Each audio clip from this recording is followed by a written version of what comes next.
সন্ধ্যায় এবার কেয়ারে গেছেন বিএনপি মহাসচিব ও ডাক্তার জুবাইদা রহমান। সহকর্মী তানভীর সিদ্দিক টিপু সেখানে আছেন, তিনি বিস্তারিত জানাবেন। টিপু, আপনি সরাসরি ঘটনাস্থলে আছেন, আপনি আমাদের জানাবেন খালেদা জিয়ার স্বাস্থ্যের বিষয়ে চিকিৎসক বা তাদের দলের পক্ষ থেকে নতুন করে কিছু জানানো হয়েছে কিনা?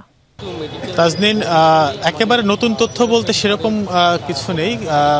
দলের পক্ষ থেকে সবশেষ ডাক্তার জাহিদ হোসেন, যিনি খালেদা জিয়ার ব্যক্তিগত চিকিৎসক এবং বিএনপির স্থায়ী কমিটির সদস্য, তিনি যেটি জানিয়েছেন যে খালেদা জিয়ার অবস্থা অপরিবর্তিত অবস্থায় রয়েছে আগের কয়েকদিনের মতোই।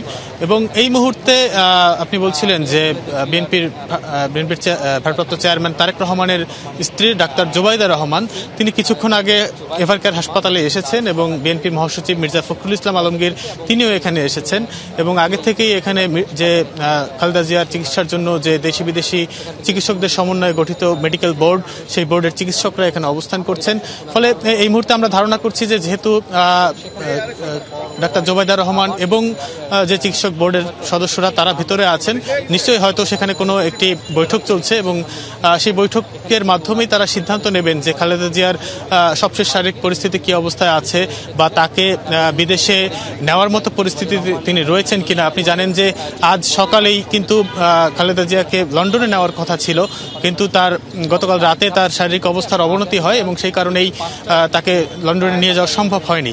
বিএনপির মহাসচিব মির্জা ফখরুল ইসলাম আলমগীর যেটি জানিয়েছেন যে এই মেডিকেল বোর্ড যদি সিদ্ধান্ত দেয় যে খালেদা জিয়া বিদেশে যাওয়ার জন্য প্রস্তুত আছেন, তার শারীরিক অবস্থা সেই পর্যায়ে রয়েছে, তাহলেই কিন্তু মেডিকেল বোর্ডের সিদ্ধান্ত অনুযায়ী তাকে লন্ডন নিয়ে যাওয়া হবে, এমনটাই কিন্তু জানিয়েছেন মির্জা ফখরুল ইসলাম আলমগীর। তাজনীন, যুক্ত হওয়ার জন্য ধন্যবাদ টিপু।